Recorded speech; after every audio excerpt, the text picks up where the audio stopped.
Hello, my name is William Coe and I'm going to show you how to tie the scrunchie or wedding cravat. First off, do up your top button on your wing collar shirt.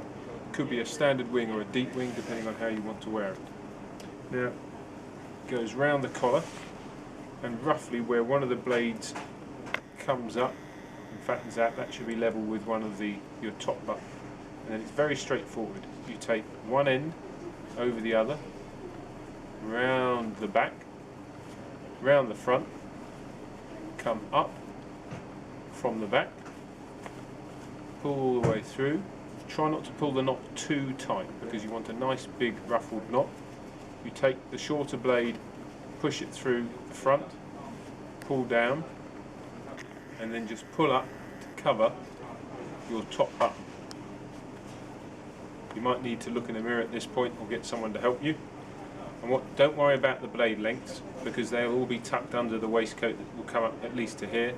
All we're interested in doing is making sure we've got a nice, rich, large knot that covers your top button and makes the whole scrunch look attractive. And there we go.